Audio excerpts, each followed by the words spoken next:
Bismillahirrahmanirrahim. Elhamdülillahi Rabbil alemin. Ve salatu ve selamu ala Resulina Muhammed ve ala alihi ve sahbihi ecmain. Əmmə bə'd və selamu aleykum və rəhmətullahi və bərəkatuh. Əziz qardaşlar, qiyamətin böyük əlamətləri mövzumuza davam edirik. Və növbəti mövzu isə məsələ, deməli, qiyamətin başqa böyük əlamətlərindən biri də İsa aleyhisseləmin yer üzərinə enməsidir. Hansı ki, bu barədə Allah subhanahu wa ta'ala buyurur ki, Nisa suresinin 157. ayəsində və qavlihim inna qatalnal məsihə İsa ibn Məryəm Rasulullahi və mə qataluhu və mə salabuhu və lakin şubbihə ləhum. Allah təala buyurur ki, onlar dedilər ki, yəni biz Allahın elçisi Məryəm oğlu İsa Məsihi öldürdük. Yəni bu Yahudilərin gətirdiyi məsələdir, hansı ki, Yahudilər onu öldürməyə çalışmışdılar, amma Allah subhanahu ta'ala buyurur ki, وَمَا قَتَلُوهُ وَمَا صَلَبُوهُ وَلَكِنْ شُبِّهَ لَهُمْ. Onlar, halbuki onlar, Yahudilər, onu nə öldürdülər, nə də çarmıha çəkmədilər. Yəni onlara deyir, ancaq İsa aleyhisseləmin bənzəri göstərildi. Və bu barədə də iki rəvayət var, hansı ki, birinci rəvayətdə İsa aleyhisseləmin özünün deməli, havarilərinə deməsi ki, kim mənim yerimə, yəni onlar məsəl üçün İsa aleyhisselamı öldürməyə gələndə, kim mənim yerimə özünü fəda etmək istəyərsə, Allah subhanahu wa ta'ala qiyamət günü onu mənimlə bir dərəcədə, bir mənzilədə edər.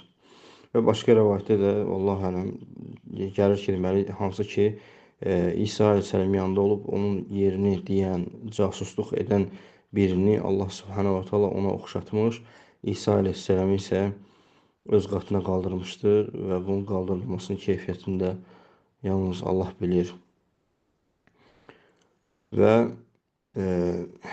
Allah subhanahu wa ta'ala bu barədə yenə də buyurur ki, yəni hansı ki bunu söylədilər, bu İsa, yəni İsa Məsih öldürülməsi barədə Yahudilər dedilər ki, biz onu öldürdük. Lakin Allah Teala deyir ki, və innellezine ixtelefu fihi lefi şekkin minhu.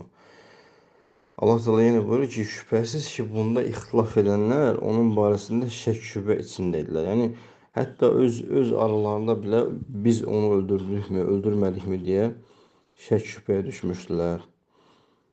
Və yenə də Allah Teala ayənin başqa ayədə buyurur ki, "Bər rafa'ahullahu ileyh." Və Allah subhanahu ta'ala onu öz tərəfinə qaldırmışdır. Və kânallahu əzizən həkimə. Allah Teala qüdrətlidir və hikmət sahibidir. Və İsa aleyhisselamın endirilməsi, qardaşlar, və bu deməli Yahudilərə, alimlər buyurur ki, bunun özü Yahudilərə rəddiyədir və qiyamət günü endirilməsi Yahudilərə rəddiyə. Niyə görə? Çünki onlar iddia edirdilər ki, biz onu öldürdük.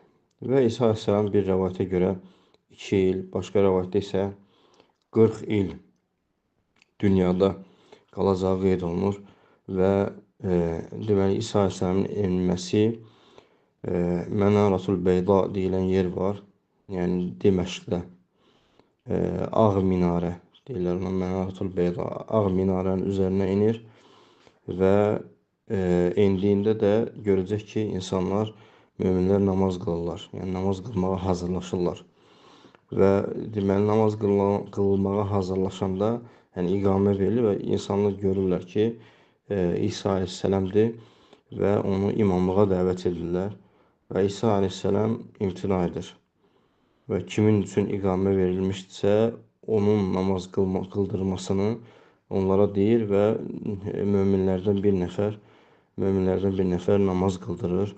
Və İsa aleyhisselam da ona tabi olur. Və bu da onu göstərir ki, qardaşlar, İsa aleyhisselam yer üzərinə endiyində Muhammed sallallahu aleyhi və səlləmin şəriəti ilə insanlara hökm edəcək, o şəriətinə uyğun olaraq namaz qılacaq, o şəriətə uyğun olaraq həc, ümrə və s. edəcək.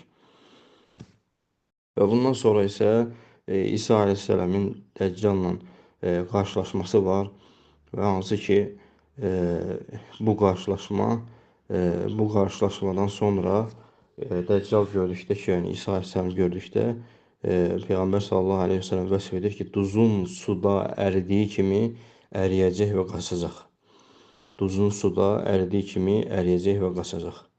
Və İsa əleyhissalam Dəccalı Bəbul-Luddə deyilən yerdə, yəni Beytül-Məqdis, deməli Quds yaxınlığında Dəccalı tapacaq və onu nizə ilə öldürəcək. Və öldürdükdən sonra da həmən ona tabi olan və digər insanları da həmən İsa əleyhissalam qanını göstərəcək və yəni bir mənada ki, yəni bu idi sizin Rəbb dediyiniz, hansı ki həlak oldu.